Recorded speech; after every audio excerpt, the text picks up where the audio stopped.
Agora, por exemplo, pessoas com... que é o que eu acho que aconteceu no apagão. Pessoas com intestino irritável, né? Ficam em stress, têm de ir a correr comprar papel higiênico. Eu acho que é a única explicação. Porque elas vão se cagar todas... Para se comprar tanto papel higiênico. Só pode. É a única explicação que eu tenho para irem comprar o papel higiênico. Não se percebe. Porque de outra maneira não...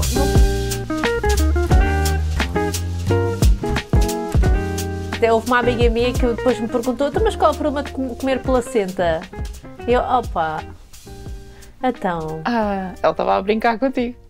Não sei o que ela disse, então, mas aquilo... Mas ela depois estava-me a perguntar: então, mas assim, aquilo... Há animais que comem, aquilo é uma cena tipo natural. Animais, tipo, não nós, não é? Pois... Os meus gatos também, olha, ainda ontem a minha gata estava a roer as unhas, porque ela não me deixa cortar, tem que ser ela a roer e a cortar. Sim. E no final de as roer todas, comeu-as, que eu não sabia que eles comiam as unhas. Então depois houve outra amiga minha que disse assim: então, mas tu também não lambes os teus bebés? Pois. Os bebés, eles lambem os bebés. Não... Às vezes podes fazer assim.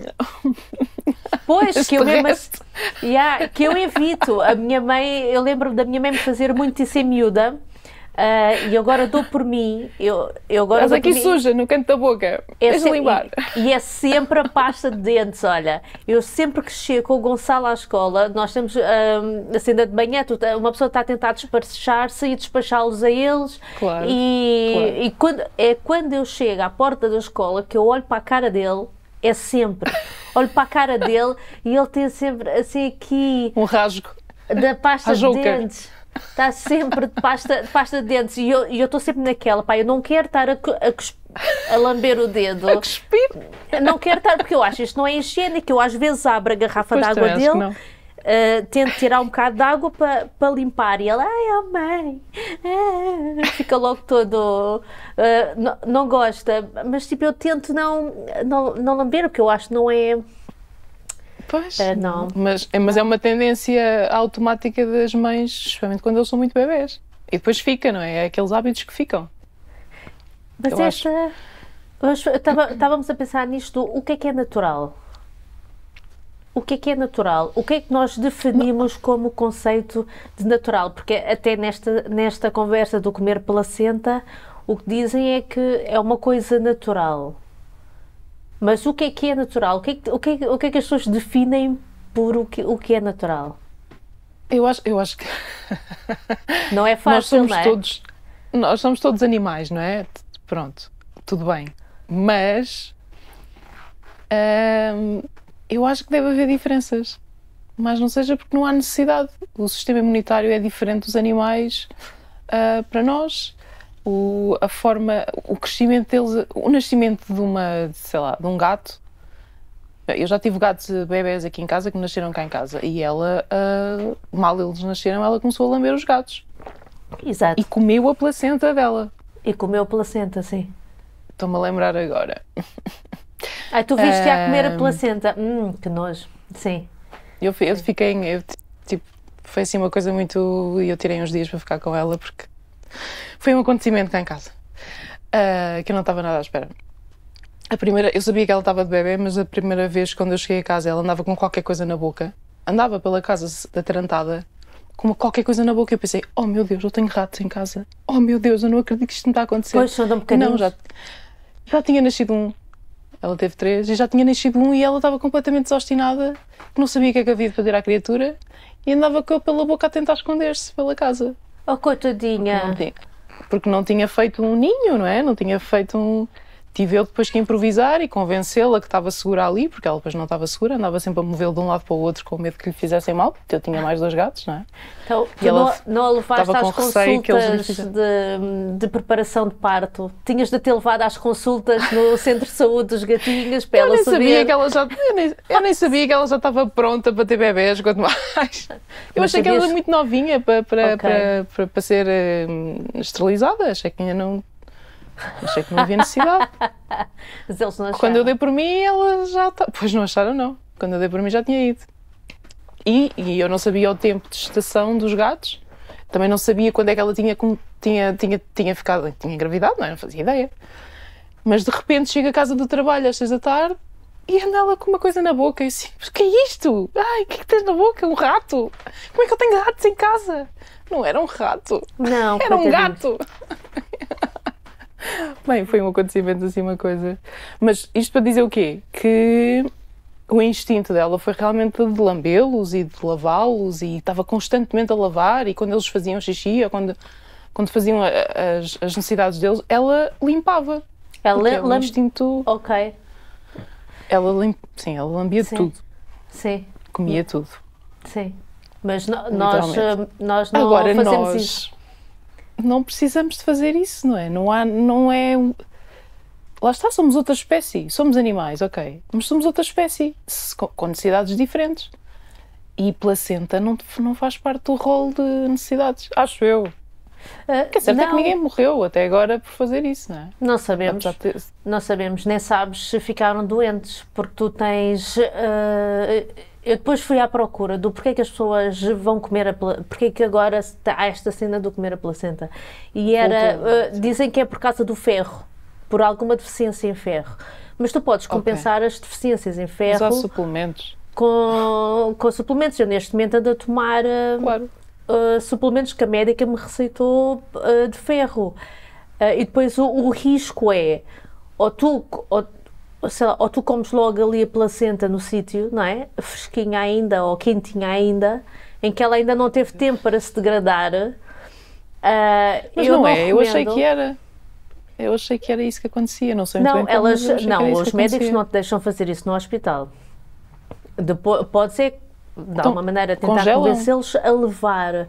Pô, a cena é essa, é que durante o processo de tu pegares naquela nhanha e levares para casa e fazeres, ou secares, ou triturares, aquilo poderá... aquilo pode-se Oxidar, degradar, não é? Quanto Pode-se muito isso. e tu podes ficar doente com aquilo, não é? Tu estás ali numa altura em que tens de estar com a tua força no máximo para poderes amamentar, para poderes cuidar de um bebê, vais estar a comer uma coisa que poderá estar estragada e fazer-te mal? Placenta. Eu depois só pensava, era... Então, os Jeovás, por exemplo, não dão sangue porque consideram que isso é canibalismo. Isto aqui não entra no ramo do canibalismo, é que tu estás a comer uma coisa... Mas eu não acredito que os Jeovás façam isso. Eu também não, mas estou só tipo... Se eles nem transfusão de sangue aceitam, duvido muito. isto aqui, tu estás a comer uma cena que saiu de ti. Não é? Está bem, mas há muita coisa que sai de mim que eu não como. Eu não como nada que saia de mim. Eu não como nada que saia de mim. Mas agora pensando bem, não, mas o suor, pelo menos o suor, às vezes corre-te o suor na cara e cai-te na boca, tu não tens problema nenhum. Mas é inadvertidamente. É involuntário. Sim, é involuntário. Não andas a lamber-te. Eu não ando a lamber. Está certo, mas os gatos, se calhar, têm outra biologia que lhes permite processar essa cena toda. Nós não, coisa. Não. Pois não sei, eu não consigo perceber essa moda nova de tudo o que é nosso é sagrado. Ok, eu considero isso, considero o ser humano um ser sagrado que é bem, mas daí a ter que há limites. Do que é há muita ideia hoje em dia do que o que é natural é bom, mas a definição de natural é muito difícil de aqui estabelecer. Eu não encontrei nenhum. Eu encontrei várias teorias. Natural é o quê? É algo que tu tiras da natureza? É algo que não foi processado? Mas como é que tu consegues... Há muitas das coisas que nós comemos hoje em dia de alimentos já não existem, não são naturais, já foram alterados ao longo de centenas e milhares de anos. O leite é o melhor exemplo. O leite de vaca é a coisa menos natural que tu estás a consumir. Aquilo é quase tudo menos leite. Não, é assim, é pasteurizado, é só aquecido. Não sei. Só aquecido. Eu acho que eles já metem mais coisas, mais químicos, mais... Olha que não, aquilo é pasteurizado e a pasteurização é tu aqueceres aquilo durante, acho que são 15 minutos, que é para eliminar bactérias que te possam fazer mal. Mas, claro, sim, claro, se tu fizeres isso em casa terás que fazer o mesmo, deixa-me que ferver durante não sei X tempo, até antigamente era isso que se fazia. A questão é, com a quantidade de pessoas a consumirem leite versus a quantidade de vacas que tem que ser que tem que existir para produzir, sim, e que tem que existir para conseguir cobrir toda a necessidade dos seres humanos, não pode ser só leite. Não sei. Tem que diluir aquilo com mais coisas, com água e com químicos para aguentar mais tempo. Como é que o leite... Eu lembro-me o leite do dia só durava... Eu cheguei a beber leite do dia quando era criança, que entregavam em casa. Ainda sou do tempo que entregavam em casa. Bem, e é aldeias, tu vives numa aldeia. Sim, e comprares naqueles pacotes moles, que nem era pacote de cartão moldável, era um pacote, parecia plástico. Sim, já sei. Parecia uma almofada. Parecia uma almofada. Isso era leite do dia, em que tu abrias e tinhas que consumir aquele pacote no máximo em 3 dias. E mesmo assim, no verão, depois aquilo era péssimo para guardar, porque depois com o pacote... Ou tu consumias aquilo tudo, ou punhas para outro recipiente, assim, que não era nada prático. E o leite não durava quase nada. E ele também era pasteurizado. Só que era considerado leite do dia, ou seja, supostamente tinha menos químicos, mas na embalagem dizia que era pasteurizado também. Olha, eu vou-te contar uma coisa que me contaram há uns anos. Era muito forte, para mim, eu não gostava nada desse leite. Aliás, achavas que era mais gordo? Sim. Sentias que era um leite mais gordo? Sim, sabia demasiado a leite, vamos lhe chamar assim. E eu não era apreciadora. Mas gostas mais do leite agora? Não bebes leite todo. Não. Mas tens a noção de que o leite antes era mais seguro do que o que é hoje? Eu não sei se era seguro, mas que sabia realmente mais a leite do que sabe agora. Eu, se agora for abrir um pacote, sei lá, da marca Nova Açores, e depois é essa a história. Beber um pacote de leite Gresso, por exemplo, o sabor é completamente... Ou Mimosa, o sabor é completamente diferente de um Nova Açores, por exemplo. Bem, eu noto diferença no paladar do leite e na espessura do leite, na textura do leite. Não sei, há diferenças. Como é que fazem isso? Se é quimicamente ou se é a vaca que está lá na ilha que está muito mais feliz, como eles dizem, e conseguem vender. Não sei. Mas que eu noto diferença nos leites, sim. O leite local, por exemplo, é completamente diferente. É completamente diferente de um Gresso, ou de um Gresso, então é o que acho que só menos parece água com... Pá, eu acho giro tu teres ido buscar o leite, porque o leite é mesmo daqueles temas fraturantes que já levou ao fim de casamentos, ao fim de amizades, porque é um assunto que traz muita paixão. Foi um dos produtos que mais se vendeu no apagão. No apagão. A seguir à água. Pronto. A seguir à água e o papel higiênico. Mas o leite eu sou da facção do... O leite é de facto um alimento muito completo. E eu estou a dizer isto, mas eu não bebo leite todos os dias, atenção, vocês não pensem que eu estou sempre a beber leite, então leite cru, leite simples para mim custa muito a beber. É horrível.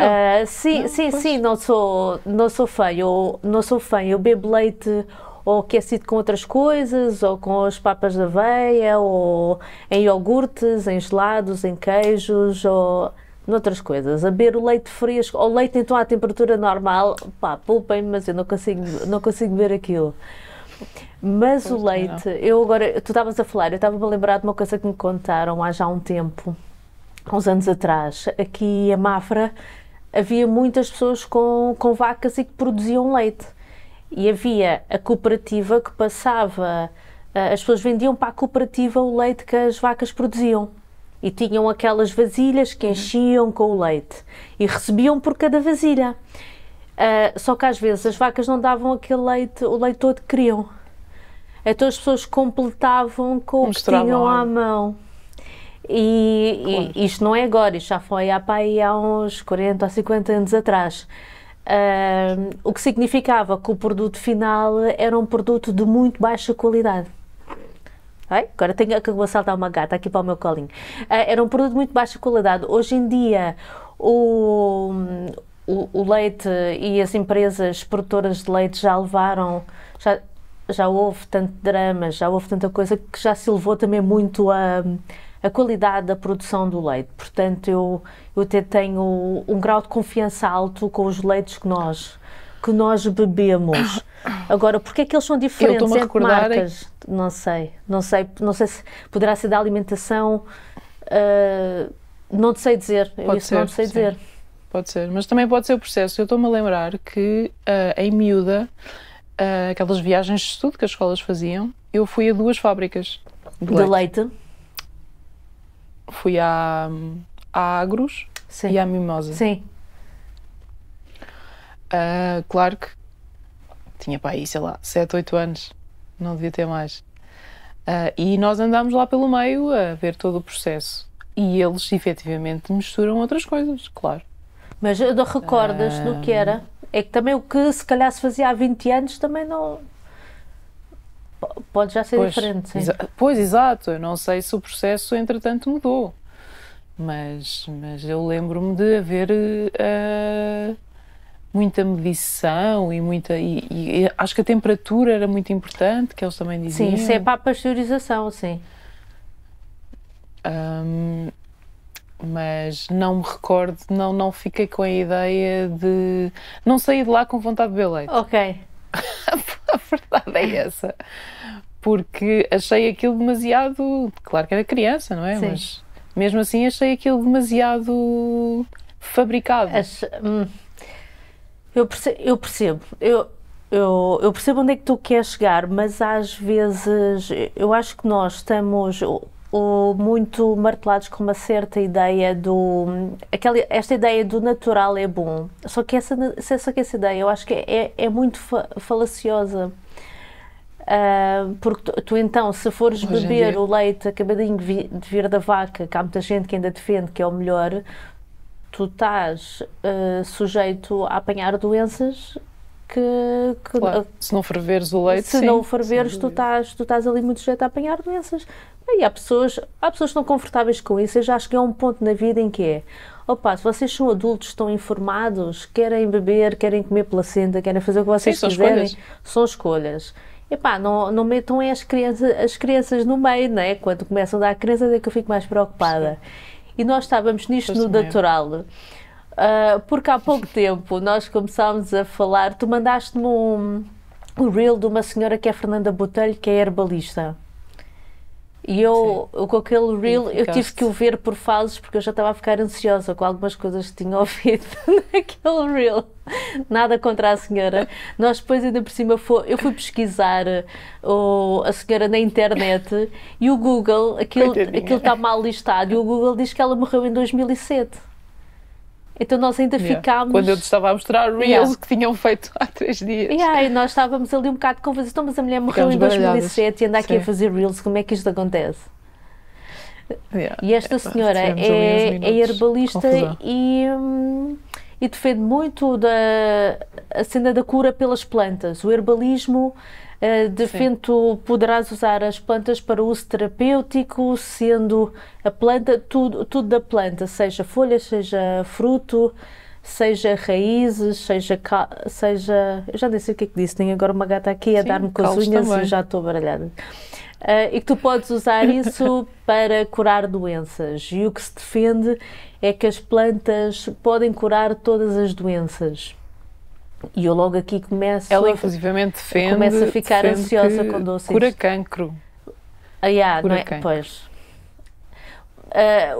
Assim, depois acontece... Nem tanto ao mar, nem tanto à terra. Eu uso muito chás cá em casa. Eu sou tipo bruxinha. Essa mulher de chás. À história da bruxa. Eu sou mulher de chás. Eu compro para tudo. Eu vou ao mercado, há lá uma senhora que vende tanto especiarias como chás já preparados e que são produzidos em casa dela, com os pais. E ela tem aquelas misturas, sei lá, mistura para a limpeza de rins, ou a mistura das enxaquecas, ou a mistura sei lá, o que é que ela tem? Digestão fácil, mistura de limpeza de rins, essa aí nem faz sentido. Mistura de limpeza de rins. Chama-se a mistura número 5, é a mistura número 5, mas isso, se tu fores uma ervanária, eles também têm esses mixes. Eu sei, por isso é que eu não vou a ervanárias, Sofia. Eu não vou a ervanárias para não ficar... a me enervar com as pessoas. Porque para quem tu queres um chá de limpeza de rins? Os rins já são um órgão purificador que tu tens no corpo. Tu não vais limpar o... Mas, não consegues. Mas o rim intoxica com tudo aquilo que tu consomes. Não, o rim supostamente manda fora o que tu de ervas, consomes. Manda fora, mas é um filtro. E se o filtro não for limpo, ele deixa de funcionar. Consegues. E eu tenho um problema renal e é exatamente isso que me acontece. Está bem, mas é assim, eu tenho quistes renais e tenho pedras precisamente porque ele está em esforço e a receber muita coisa que não devia receber. Mas não é o chá número 5 que vai limpar o rim. Mas alivia, pá, até pode ser psicossomático, não, pode, mas o que é certo é que me alivia. Pode ser o do beberes água. É que a cena é, às vezes basta as pessoas beberem. Mas eu já bebo 3 litros de água por dia. Mas pessoas que nunca bebem. 3. Pessoas que nunca bebem água, quando começam a consumir um chá, só o facto de estarem a beber a água, já é bom. Já estão a beber líquidos. Porque, lá está, o rim já está a funcionar. A receber aquilo que precisa. Sim. É como fazer a purificação do fígado. O fígado, é assim, o fígado já é o filtro. Claro que existe. Eu quando as pessoas vêm ter comigo, vou beber um sumo detox. Não há sumos detox. Vocês esqueçam o sumo detox. O tal sumo detox, o que vai fazer, provavelmente, é acelerar o processo do rim ou o processo do fígado. E porque é que ele acelera isso? Porque bebeste água, porque estás a beber um líquido. Ele acelera porque tu estás a beber um líquido. Só a água sozinha, não sei se a água sozinha fará tão bem quanto essa mistura. Não sei. Eu, da minha experiência, que vale o que vale, porque é só minha e o corpo é meu e o meu corpo não é igual nenhum corpo é igual. Esta teoria de que um medicamento serve para toda a gente eu não concordo, porque os metabolismos são diferentes e a absorção é diferente. Mas no meu corpo eu sei o que é que tem funcionado. Uhum. E se eu tivesse só a levar com os conselhos que os médicos, porque eu sou seguida como doente de risco e, portanto, eu sou obrigada a ir a consultas, e se eu só levasse com os conselhos deles, eu já não estava tão bem como estou hoje. As análises não saíam tão bem como saem, porque eles não fazem... A única coisa que eles me mandam fazer é medir a tensão, só para controlar. Nunca me falam de alimentação, nunca me falam do controle do sal, nunca me falam em nada. Mas se calhar tens de mudar de médico, não? É porque...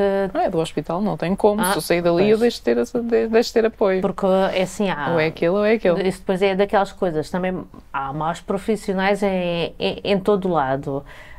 E há muitos médicos que não têm... Mas aquilo é chapa 5. Não têm formação em nutrição, infelizmente. Isso é uma grande falha. Mas isso é uma grande falha em todas as áreas, não é só nesta. Eu percebo isso, mas daí a nós depois assumirmos, como depois estava a ser dito nisto do herbalismo, de que as plantas curam tudo e que... Não curam. Porque não curam. Se calhar apaziguam. É assim, mesmo ou ajudam a limpar, ou ajudam ou desaceleram o problema. Mas tu não sabes o porquê. A cena é que tu por exemplo, havia um exemplo que ela dizia, eu tenho há um chá de ortigas ou uma sopa de ortigas que eu sei que já fez bem a 10 pessoas e isso para mim já ela insistia muito nas ortigas, e isso para mim já é o suficiente para eu saber que aquilo faz bem. Ok, para mim isso não é suficiente. Eu prefiro saber o que é que a ortiga então tem. Que princípio ativo é que existe então na ortiga que faz isso acontecer? Porque quando tu pegas numa mão cheia de ortigas, tu ao certo não sabes o que é que está lá dentro. E tu vais tomar um composto que se calhar vai-te fazer bem, mas vais também estar a tomar uma data de compostos que não sabes o que é que são, não sabes a quantidade, não sabes o que é que te vão fazer.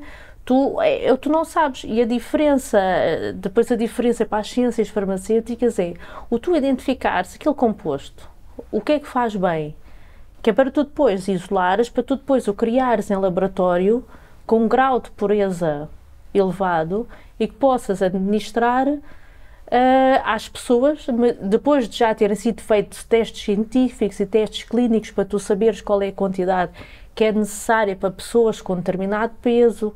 Tudo bem que os ensaios clínicos não estão feitos para muitas vezes são só feitos para homens, não são feitos para mulheres e os resultados não são iguais, mas para mim, é-me mais seguro e eu tenho um maior grau de confiança a tomar algo em que eu sei exatamente o que é que está lá e o que é que faz.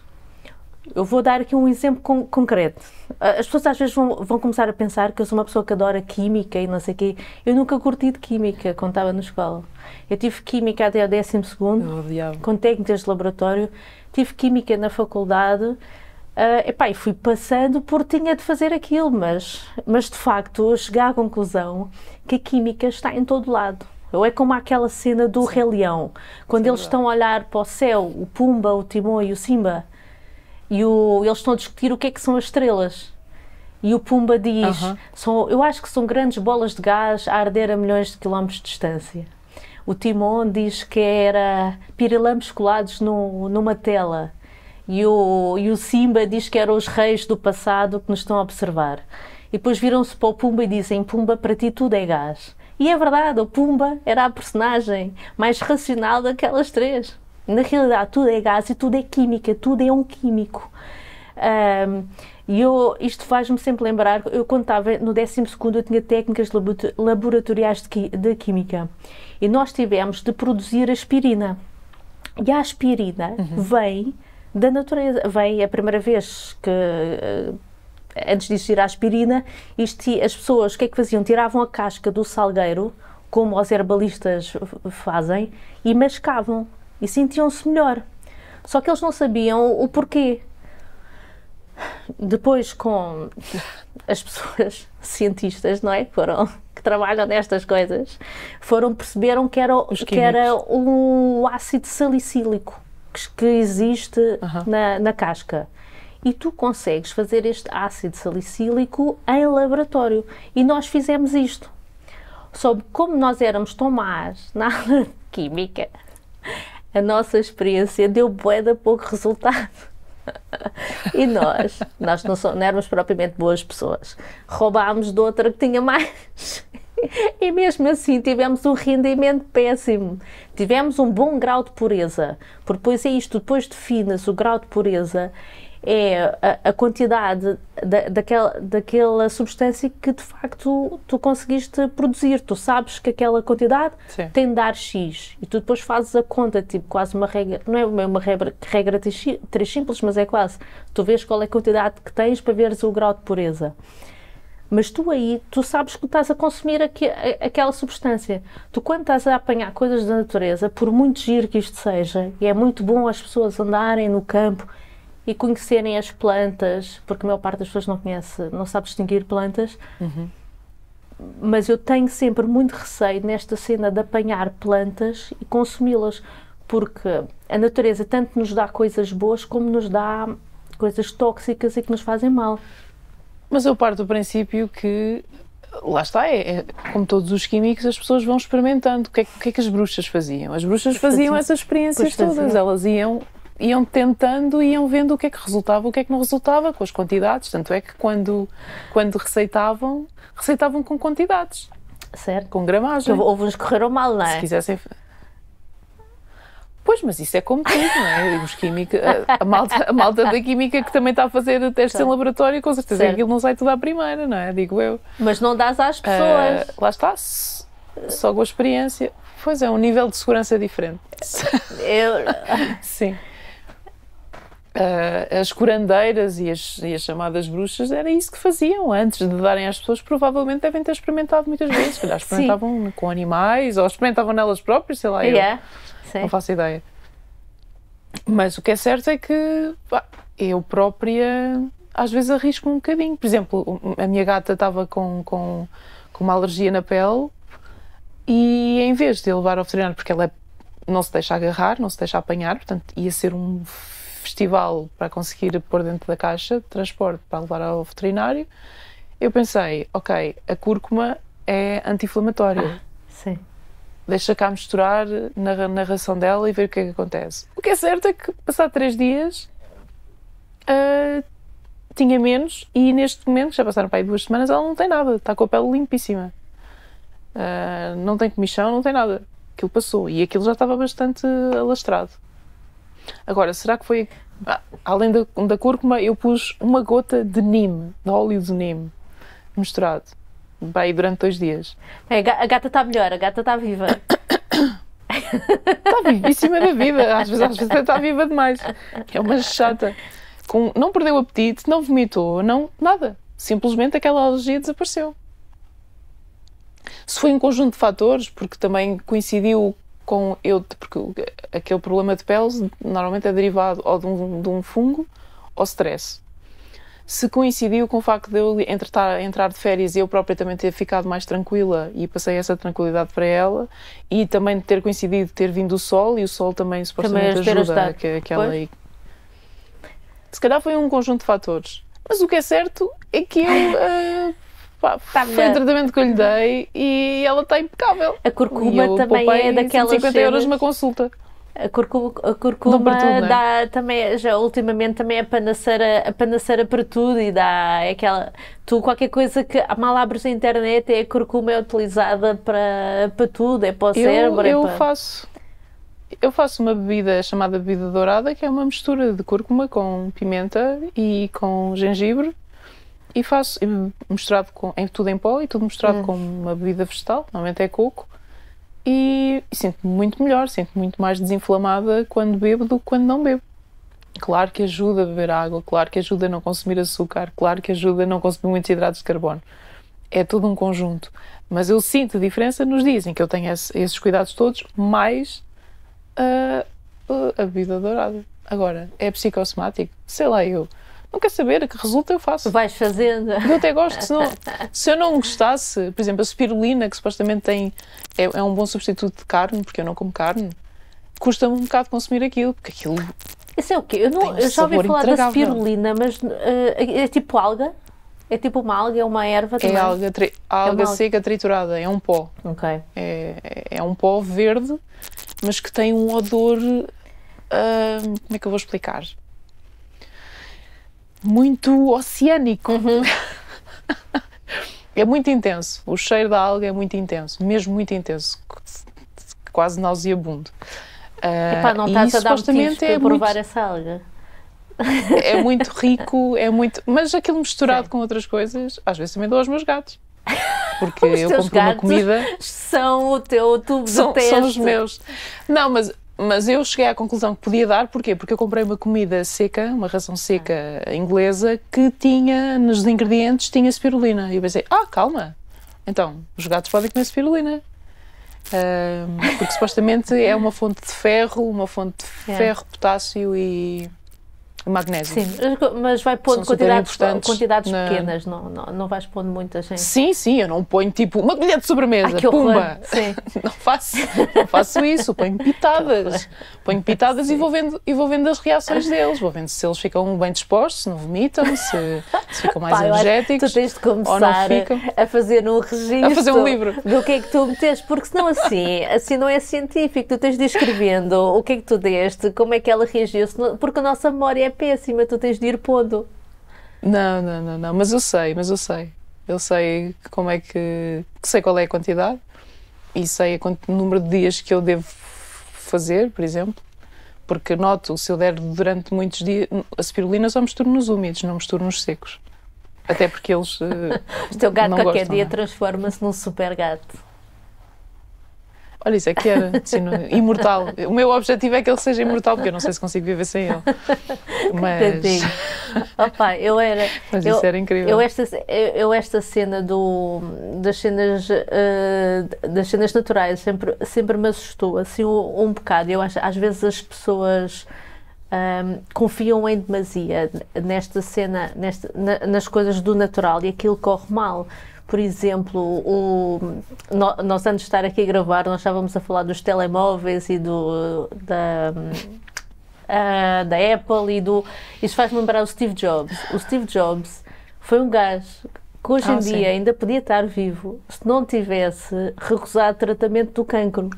Porque ele estava com um cancro do fígado, que inicialmente os médicos disseram, olha, vamos fazer uma operação. Verdade. Pela segunda vez. Ele teve 2 vezes. E esta operação tens uma taxa até elevada de que isto possa correr bem. Ele recusou e foi só fazer cenas naturais, não é esta cena da cena natural. Naturalmente as cenas naturais não funcionaram, e ele depois, quando quis fazer a operação, já foi tarde demais.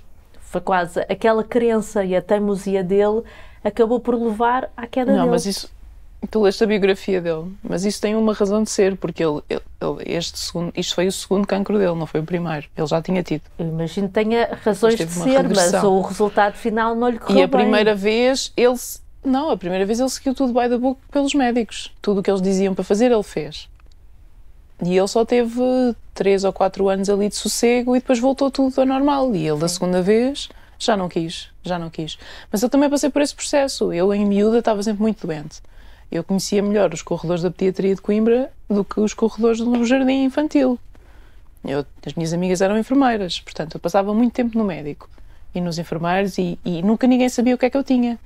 Eu fui um bocadinho rato de laboratório também com os pediatras e com os médicos no hospital, porque eles não sabiam o que é que eu tinha, então iam experimentando. Eu cheguei a tomar um medicamento que quase me matou, porque acharam que eu tinha um problema de coração e eu não tinha problema de coração absolutamente nenhum. E eu estava a tomar medicação, ainda por cima dose de adulto, quando só tinha 4 anos. Eu continuava a tomar aquilo e ia morrer. Por acaso a minha mãe teve o bom senso de pensar e ler a bula e pensar este medicamento é indicado para tudo menos para aquilo que ela tem, porque a única coisa que eu tinha era convulsões. Portanto, não era um problema cardíaco. Eu corria, eu saltava, eu brincava, eu não me cansava nunca, pelo contrário. Portanto, eu não tinha qualquer problema de coração, porque raio é que eu estava a tomar uma medicação para pessoas com problemas cardíacos. E o pediatra que foi consultado depois disse mesmo, continuava a dar isto à sua filha e ela ia falecer. Portanto, eu passei a minha infância praticamente toda com erros consecutivos de médicos, porque simplesmente não sabiam o que é que eu tinha e iam experimentando. Eu era um rato de laboratório autêntico. Eu estava constantemente doente, com antibióticos em cima de antibióticos, depois eles achavam que aquele antibiótico não fazia efeito, davam outro. Eu ainda não tinha terminado de tomar um, já estava a tomar outro. Eu tive anemia então, mas e internada por erros médicos. Está bem, mas por isso, tu achas que não vale a pena ir ao médico? Ou achas que ainda vale a pena ir ao médico? Ou deixaste de confiar no médico? Eu, pessoalmente, tudo o que eu conseguia resolver de forma natural, como tu não falar, eu prefiro. Mas tens noção que também te podes estar a pôr em risco? Não, porque eu faço análises. E eu vejo como é que elas estão. Tá bem. Então, mas faz análises, Os próprios médicos perguntam-me... Não, mas o que me irrita é que os próprios médicos me perguntam como é que eu, sendo vegetariana, consigo manter o ferro dentro do normal. Como é que eu consigo manter a vitamina B12 dentro do normal se eu não consumo carne? Não, mas a cena é... Então, mas tu não confias em médicos, mas confias na ciência para ires controlando as tuas Claro, eu investigo. Pronto. Eu investigo e vou à procura de médicos alternativos que... O que é que são médicos alternativos? Têm um curso de medicina, que são médicos que têm um curso de medicina, mas que começaram a perceber que havia outros métodos e outras formas com a alimentação, especialmente com a nutrição, que poderiam ser contornados problemas e evitar doenças. Ou agravamento de doenças, porque quando tu apanhas, se são crónicas, é um bocado difícil de haver regressão. Sim. Mas podes parar a evolução. E a medicina tradicional não está preparada para a prevenção, só está preparada para o tratamento e para... Será que é? Ou será que são os médicos a que as pessoas vêm? Porque eu já fui a muitos médicos eu não vou chamar a medicina... Não, a medicina tradicional não, a medicina científica. Porque a medicina tradicional não é a medicina científica. Tradicional é... Não, a medicina que tu tens hoje em dia no Serviço Nacional de Saúde, tu tens, é como tudo, uma pessoa tem que ter sorte ao profissional que ali apanha. Eu já apanhei médicos que me atenderam muito mal, mas já tive médicas que me perguntaram tudo e mais um par de botas e conseguimos perceber o que é que estava a passar. Eu, felizmente, também nunca tive nada de grave, de nada que precisasse de muitos cuidados. Eu nem tenho doenças autoimunes, nem nada disso. Eu sei que isso é toda é depois todo o mundo que é muito mais difícil de gerir. É complexo. Mas tu tens de também ter sorte e de conseguir arranjar ali um médico que consiga ter tempo e te consiga ouvir. Porque tu também estás a basear num determinado conhecimento científico que tu sabes que vai ter esse resultado. Tu não podes ir só com a ideia do... porque alguém fez, porque alguém disse, tu tens de ter provas cabais que aquilo que te vai resolver. Sim. Não, eu vou sempre à procura de provas físicas. A cena testes que tenham do sido Steve feitos. Jobs, o primeiro cancro que ele teve, conseguiu resolver pela medicina científica. E depois voltou, mas isso é normal, há imensos cancros que depois têm reincidência, infelizmente. E o facto dele depois já não ter aceite o conselho dos médicos foi de facto um erro de julgamento dele. Ele depois já não... se ele tivesse seguido o conselho dos médicos... Eu acho que foi uma descrença que ele teve. Mas eu não consigo perceber porque é que ele teve essa descrença se eles da primeira vez conseguiram curá-lo. Ele, na perspectiva dele, não curaram porque ele voltou. Então, mas o cancro é mesmo assim, então. Infelizmente é mesmo assim. Mas ele não estava à espera disso. Pois, olha. Não, mas o Steve Jobs era uma pessoa especial. Era uma pessoa especial. Se calhar não fomos pegar. Não. Não fomos pegar na pessoa mais fácil deste mundo. Não fomos, porque eu nunca fui fã dele. E, infelizmente, essa teimosia dele acabou por o influenciar. Epá, eu estou a dizer, eu adoro plantas, tu sabes que eu gosto bem de plantas, a minha vida é plantas, mas a única planta que eu apanho da rua e trago, e tem de ser sítios muito específicos, é o louro. Eu não apanho mais nada para consumir, ou talvez rosmaninho, eu também tenho ali um vaso com rosmaninho e vou pescar, mas eu não apanho mais nada aí para consumir, porque eu depois não sei o que é que aquela planta tem, se tem contaminantes, se do sítio que tu vais apanhar aquilo, tu não sabes se aquilo também leva com herbicidas, que também foi o tema que nós estivemos a falar há pouco tempo. Que era um dos problemas. Epá, eu não apanho assim coisas da rua para comer, pá. Não, mas eu apanhar da rua para consumir... Não me recordo de fazer isso, mas compro na boa no mercado e confio no mercado. Às vezes tento perceber qual é que será o mais biológico, porque hoje em dia nada é biológico, não é? Essa do biológico também é outra, nós sabemos de um dia falar da cena do biológico. Eu não compro coisas biológicas, eu compro... Dizem-te que sim, que estás a comprar coisas biológicas, mas eu não... Qual é que é o nível de biológico que ele tem? Eu não vou pagar mais para comprar biológico. Eu tento comprar na praça a pessoas a que eu conheço e que seja aqui da zona. Pelo menos que seja local. E eu sei que as pessoas também consomem aquilo. Eu não compro nada biológico. Essa também é outra para a qual eu não dou. Pois, eu confio na marca, não vou atrás do selo biológico, eu vou atrás da marca que me traz confiança, ou do fornecedor que me traz confiança, no caso do mercado, porque eu compro muita hortaliça e muita fruta no mercado daqui da região, porque acaba por ser... Não é que seja mais em conta, porque às vezes encontras coisas mais baratas no continente, por exemplo. Sim, nem sempre é, sim. Mas a verdade é que a qualidade é diferente. Biológico ou não, quando eu compro um tomate, e o tomate é um ótimo teste, quando eu compro um tomate no mercado ou compro no supermercado, não tem nada a ver. E os ovos? Por mais que eles digam que seja biológico. Os ovos, eu já tive uma discussão com a senhora do mercado, que eu fiz questão de lhe perguntar como é que as galinhas dela eram criadas, se eram dentro de capoeira ou se estavam ao ar livre.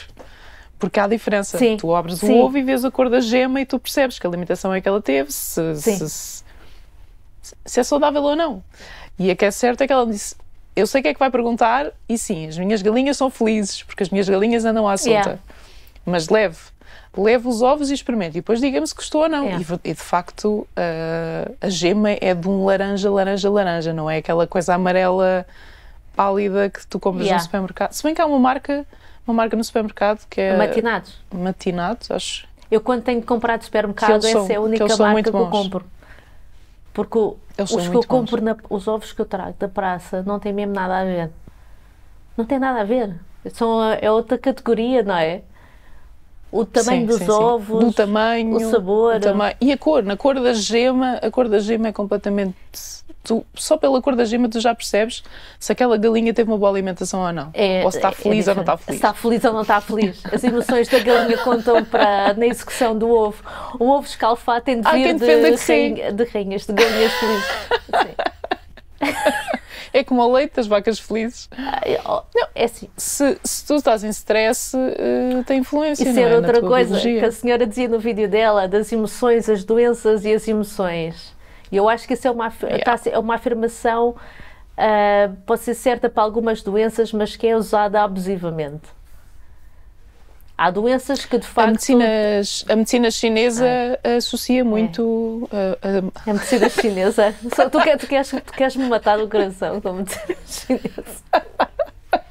Não, porque eu lembrei-me, entretanto, ontem que vi um reel Sim. de uma cientista chinesa que estava a perguntar, estava numa entrevista qualquer, estavam a falar do cabelo branco.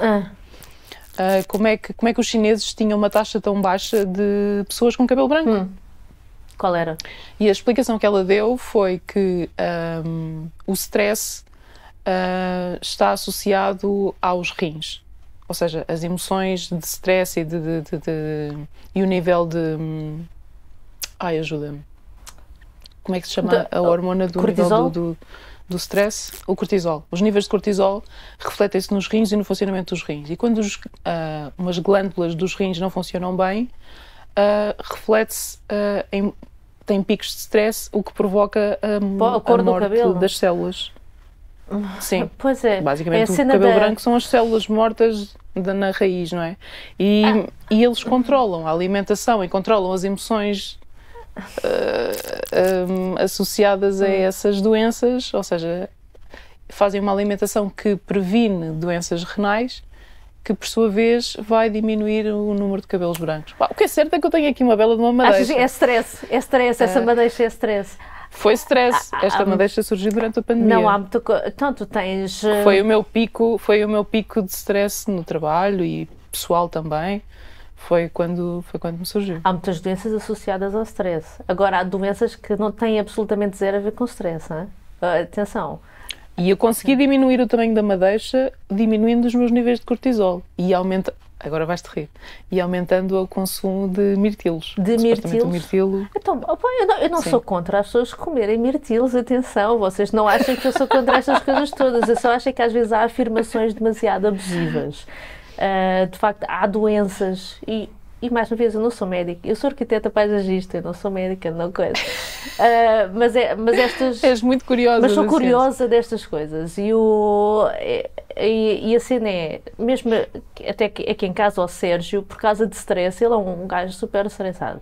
Ele, por causa de stress, ele já teve várias vezes aquela alopécia, já não sei como é que se chama, é alopécia qualquer coisa, em que ele fica, cai-lhe um bocado de cabelo, tipo uma moeda, e depois cresce branco, isso é stress. Aquilo está mesmo ligado ao stress. E há pessoas que têm outro tipo de alopecia em que perdem toda a pilosidade do corpo e aquilo nunca mais volta a crescer. Eu já conheci uma mulher assim e ela não tinha nada, não tinha sobrancelhas, não tinha pestanas, não tinha nada e aquilo nunca mais volta. Aquilo tem a ver com stress. Agora, por exemplo, pessoas com... que é o que eu acho que aconteceu no apagão. Pessoas com intestino irritável, né? Ficam em stress, têm de ir a correr comprar papel higiênico. Eu acho que é a única explicação. Porque elas vão se cagar todas. Para se comprar tanto papel higiênico. Só pode. É a única explicação que eu tenho para irem comprar o papel higiênico. Não se percebe. Porque de outra maneira não percebo. E há coisas que de facto têm a ver com o stress, está mais do que provado. Mas há outras, quer dizer, tu levas com, por exemplo, vou buscar um caso extremo. HIV não tem nada a ver com as tuas emoções, atenção. Tu não consegues controlar o HIV se não muito tomares... é o sistema imunológico que está em baixo e que não consegue recuperar. O teu sistema imunitário. Sim. Aquilo destrói o teu sistema imunitário, portanto não tem a ver se estás feliz, se estás contente, se estás em stress, se não estás em stress. Tu ou tomas antivirais e tens uma quantidade enorme de medicamentos que não são de origem de plantas, não é com plantas, ou então tu rapidamente morres. Eu tenho uma pessoa próxima de mim que morreu há pouco tempo com HIV porque se recusou a tomar os antivirais. Eu nem sabia que ele estava doente. Foi uma cena, foi durante o Covid, foi uma cena assim de repente. Porque ele se recusou a tomar a medicação. Agora, não é Pá, não tem nada a ver com stress, não usem as emoções e essa cena para explicar doenças que não têm nada a ver. A mim incomoda-me quando se fazem estas afirmações demasiado generalistas e com um grau de certeza Sim. grande. Há médicos, ou seja, têm curso de medicina, que já estão a defender não sei se conheces o Gabor Mate. Não, assim de repente não. Que é um médico, cientista e cirurgião que toda a vida praticou a medicina dita normal, mas começou ao longo, depois de ter estudado e ter tido muitos doentes a passarem-lhe pela mão, ele chegou à conclusão que as emoções estão realmente relacionadas com doenças. Está farto de escrever livros e dar palestras pelo mundo inteiro a falar sobre isso. E enche o bolso a fazer essas palestras. Enche o bolso a fazer essas palestras. É que a minha cena depois é essa. O foco dele é o trauma. Ele relaciona tudo com o trauma que se tem desde criança. Não quer dizer que não tenha... as doenças que desenvolve. Não quer dizer que, naturalmente, tudo o que tu passaste, que as coisas não tenham a ver. Mas relacionar as doenças que tu vens a ter no futuro, tudo com isso, eu acho, isso é muito abusivo e é uma solução fácil. Eu acho que é tudo um pouco. Eu acho que são emoções porque ele diz que o trauma é aquilo que nós fazemos perante o problema que nos aconteceu. Epá. Isso é que é o trauma, não é o facto de termos passado. Sim. Ele passou pela Segunda Guerra Mundial e foi abandonado. Teve que ser dado por uma família. Ele foi, para ele sobreviver e para a família sobreviver, ele teve que ser dado. A mãe dele deu o pai com 1 ano, o que é que foi, outra família para cuidar dele enquanto aquilo não acabava. Que doenças é que ele apanhou? Houve ali um sentimento de abandono total que fez com que ele se sentisse toda a vida insuficiente. E invalidado, ou seja, que ele nunca era... O homem joga a carta da Segunda Guerra Mundial, uma pessoa depois já não pode dizer nada, não é? Pois, ele usou... mas é a história da vida dele, coitado. Tomara ele não ter passado por isso. Mas o que é certo é que ele defende que o problema não foi ter sido abandonado, o problema foi as emoções que ele criou à volta dele, que provocaram esse sentimento de ser insuficiente e de... Eu acho que já sei. Ou seja, ele diz que o trauma é aquilo que... Acho que já apanhei. Ele tem assim um ar muito taciturno, muito pesado. Já muito... sei. E tem assim, é uma pessoa que a falar... Rugas, uma voz muito calma, muito... Sim. Eu vi há pouco tempo, quando foi agora... Parece que vai morrer a qualquer instante. Sim, e uma pessoa muito magro. Muito magro e com grande peso, muito magro, mas com grande peso em cima dele. Eu já sei quem é. Foi um senhor que também, agora quando se estava a discutir muito agora o conflito de Israel e Palestina, que ele também apareceu aí numa data... Sim, ele às tantas... Sim, às tantas ele também já está a opinar sobre isso, porque o homem agora é requisitado para tudo. Pronto, sim, eu já o apanhei e já vi coisas até sensatas que o senhor disse, sim. Mas pronto, acho que nós temos de ter um bocado de cuidado com estas afirmações muito latas da cena das emoções, porque assim, um vírus que te aparece à frente não vai estar preocupado com o que tu já passaste na infância nem na adolescência. Ele vai-te atacar, o teu sistema imunitário não consegue, claro que não. Ou não consegue. Não é, olha, esta gaja agora está triste e eu vou dar-lhe uma martelada. Verdade seja dita que se o teu sistema imunitário está em baixo, se tu não estás bem contigo próprio, seja lá por que motivo for, os vírus mais facilmente entram, não é? O teu sistema imunitário não está a funcionar como deve ser. Mas não é se por tu estás... Eu acho muito fácil essa explicação. Poderá acontecer a algumas pessoas, mas acho que é uma explicação muito fácil. Um cancro, então se tu tiveres uma predisposição genética para determinada coisa, não é a emoção e o que tu sentiste ao longo da vida que vai afetar, é assim a tua predisposição genética. Depende com quem vais falar. Pois, eu sei. Há médicos que defendem que é o acumular de muitos anos com emoções retraídas e reprimidas. Eu acho isso muito romântico. Eu acho isso muito romântico. Porquê? Porque achas que é fácil de resolver? Que não é nada fácil. Acho que é uma resposta fácil. Não digo que é fácil de resolver, mas acho que é uma resposta fácil para um problema e pode-te impedir de olhar para o outro lado.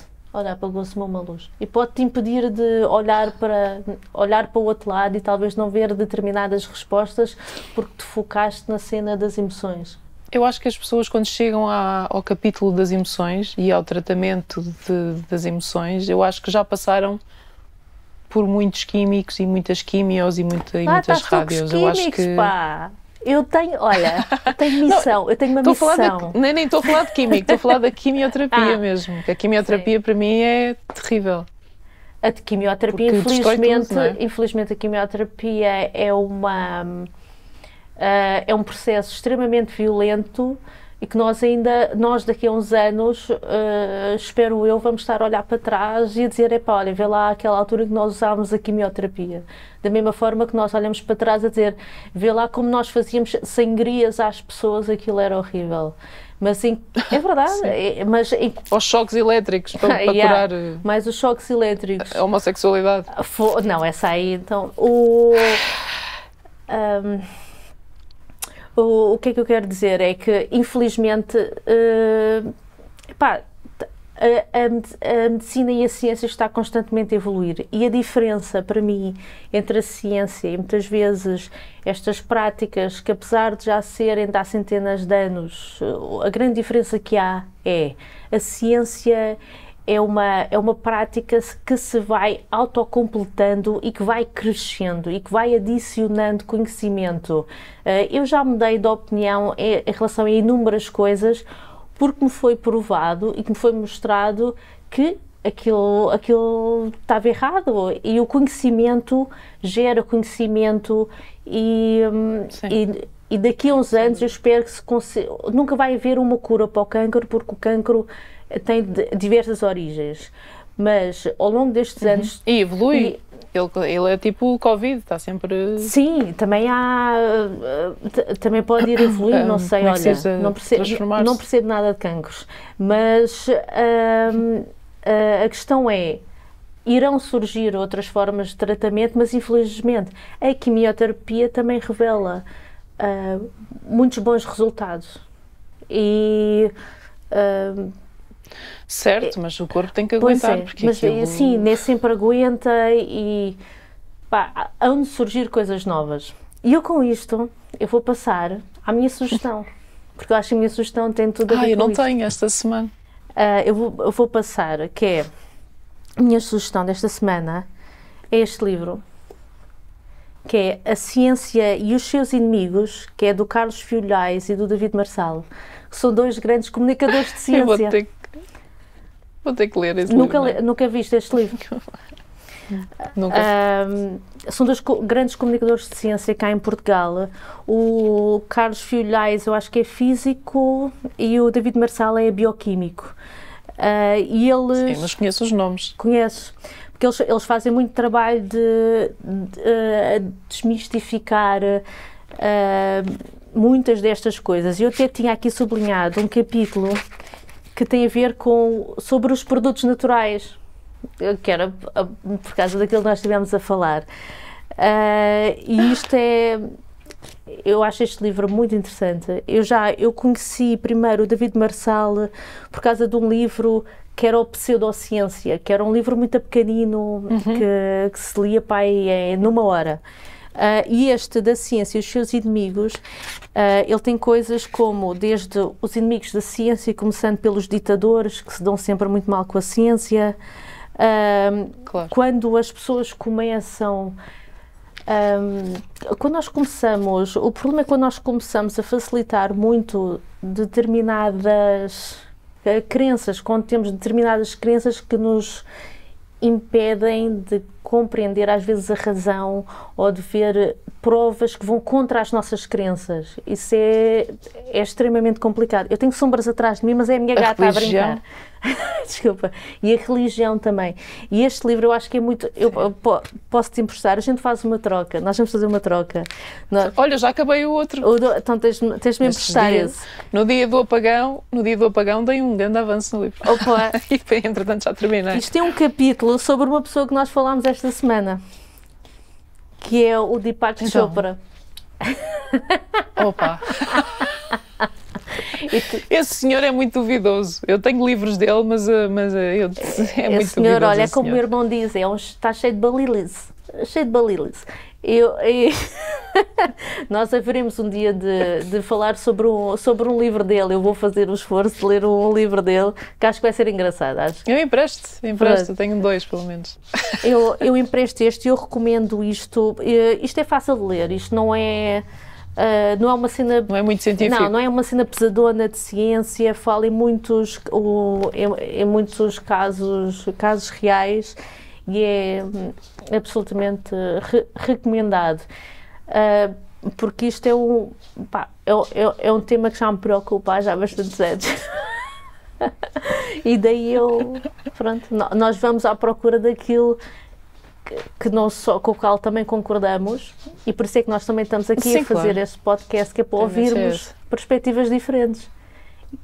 E eu tenho uma coisa que eu tenho que dizer: tu és a única pessoa. Eu já perdi amizades por causa da cena da astrologia e disto tudo, e tu és a única pessoa que acredita em astrologia e é muita coisa da qual eu não defendo, e és a única pessoa com a qual eu consigo estar a falar disto. Porque eu também sou receptiva a tudo o que não seja... eu não sou nenhuma ditadora, né? Nem quero ser. Tipo, as pessoas acreditam naquilo que têm que acreditar. E eu própria também estou sempre a pôr em causa tudo aquilo que eu acredito. Eu não sou de certezas absolutas. E adoro ouvir o outro lado, porque pode-me estar a dar perspectivas que eu nem tinha pensado nisso. Verdade. É. Sem dúvida nenhuma. E eu gosto de ouvir, tipo, eu não dou nada por garantido, nada, muito menos ideias e ideais. Eu já mudei de ideias tantas vezes na minha vida. É isso. Tipo, não vai ser agora. E vais-me pôr a ler o Deepak Chopra. Eu acho que esse livro, quando entrar cá em casa, os meus outros livros vão entrar em autocombustão. Ele é pequenino, ele lê-se rápido. Tu deves, se calhar, tens que respirar. Tipo, lês um capítulo e estás tipo uma semana sem olhar para ele. Abre a janela. Depois tomas um chá. Mete-me numa corrente de ar. Passar o ar. Depois tomas um Xanax e lês mais um capítulo. Não, eu não tomo essas coisas. Eu sou a favor eu sou muito a favor da farmácia, mas eu raramente tomo qualquer coisa, só quando já é mesmo necessário. Nunca tomei um Xanax. Pois eu também. Eu por acaso também não. Para as dores já tive que tomar porque... Mas não sei, depois de ler o Deepak Chopra, se calhar vou tomar um Xanax, se calhar tens razão. Mas é isso. Não sei como é que vai ser. Mas eu já nem estava a falar do Deepak Chopra, estava-te a falar da outra... Do Osho. Não. Do outro livro que eu tinha recomendado. O da amêndoa. Sim. Esse também quero ler. Da amêndoa, sim. Que é realmente forte. Mas eu só acho que tu vais gostar. E quero-te dizer uma coisa, e dessa única pessoa com quem eu falei de astrologia e que quando falámos em mapas astrais, tu foste a única com coragem de mandar o mapa astral. Não, mas a sério, estou-me a rir, mas obrigada, Sofia. É porque normalmente as pessoas, quando eu chego à parte do faz-me um mapa astral, vá, mostra-me. Foge. As pessoas já estão tão furiosas comigo que já nunca mais falam comigo. Não. Não, porque eu tenho imensas pessoas no meu círculo que também não concordam e acham tudo uma parvoíce e não encontram nenhum senso. E eu gosto de ver na cara das pessoas se eu estou realmente a enlouquecer e a ver coisas onde elas não existem, ou se elas encontram alguma semelhança naquilo. Porque se eu encontro semelhanças no meu, há coisas que não fazem sentido, mas há outras que eu consigo identificar-me. E a maior parte delas, e já me deu entendimento, mais não seja psicológico, de eu perceber partes de mim. Eu quero perceber isso. Eu quero perceber isso, porque a minha visão, é verdade, eu já acreditei na astrologia e depois abandonei. Mas fiquei com uma visão também muito muito negativa. reta, disse, muito negativa e de muita revolta. E quando nós falámos de astrologia, eu hei de explicar o porquê da minha revolta com a astrologia, porque também não é do nada. Mas consigo falar contigo sobre isso e agradeço-te por isso, por tu conseguires ouvir as minhas parvoíces e às vezes eu posso dizer alguma coisa se calhar um bocado bruta, porque já estou muito alinhada com talvez também a minha crença, não é? E posso às vezes também... Sim, é isso. Todos nós temos crenças limitantes, não... É isso mesmo, são crenças limitantes que nos estão a limitar o olhar das coisas e quando nós vamos para aquele campo de certezas absolutas... E temos de perceber o porquê. Porquê que aquela pessoa acredita naquilo, não é? Sim, há sempre uma razão de ser. Pode não fazer muito sentido para... Lá está, por isso é que eu aceito toda a gente, porque de alguma maneira alguma coisa aconteceu na vida daquela pessoa para levar àquele caminho. E eu gosto de descobrir o quê. E depois aceito. Porque eu tento pôr no lugar dessa pessoa e pensar, ok, se isso me tivesse acontecido, será que eu também pensaria assim? Será que... Mas há coisas que são difíceis de aceitar, Sofia. Claro que sim. Nem estou a falar, não estou a falar da astrologia agora, estou a falar mesmo, há coisas e há pessoas que fazem determinadas coisas que são difíceis de aceitar. Eu admiro essa tua vontade, mas há coisas que pessoas fazem... Eu sou aquele tipo de pessoa que odeio... tenho mesmo ódio pelo Hitler, mas comprei livros do Hitler. Sim. A falar sobre ele Sim. E a falar sobre todos os ideais dele. Porque eu queria compreendê-lo. Genuinamente, eu queria compreendê-lo. Tipo, o que é que levou esta pessoa a este nível de maldade? Sim. Como é que ele chegou aqui? É essa a minha curiosidade. Eu não consigo eu tenho muita dificuldade em lá está, ter um sentimento de ódio só porque sim. Sem compreender o porquê. É verdade. Para mim há sempre um porquê qualquer por trás. E eu quero saber esse porquê. Eu sou super curiosa nesse aspecto. E então nos seres humanos, cada um é tão diferente. E depois, com tanta coisa que também já me aconteceu, eu vou ficando tolerante, não é? É verdade. Epá, então agora até já sei qual é o livro que vou recomendar para a próxima semana. Agora até com isto. Já sei, já tenho parte de trabalho de casa feito. Então, olha, tu tens assim mais... Nem temos do tema alinhado. Eu posso recomendar uma exposição que eu fui ver esta semana no CCB. No CCB também está muito interessante, mas eu ainda não fui lá. Na Gulbenkian. Eu vi as fotos, eu vi. Que é de duas... aquilo ainda está lá no ar, podes lá espreitar, é muito giro. Da Paula Rego, eles juntaram a Paula Rego e a Adriana Varejão, que é brasileira, uma artista brasileira, e eles foram pegar nas peças delas que até estão relacionadas, eu acho, que é a violência que a mulher sofreu e sofre ao longo da vida, em relação ao homem, em relação à forma como vem o corpo da mulher. Entre os teus dentes. Eu depois meto aí na descrição. Então, olha, nós temos que fechar. Vamos fazer só aqui o apelo às pessoas que nos veem e que nos ouvem. Vocês comentem, vocês partilhem. Vocês já sabem que nós estamos no YouTube, estamos no Spotify, estamos no Apple Podcasts, estamos no Instagram e estamos no Blue Sky. É só porem Entre Batons Podcast e partilhem. Se vocês se gostarem, mandem a amigos, comentem, porque só assim é que podem ajudar. E até para a semana. Olha, acho que são as nossas emoções estão aqui a baralhar o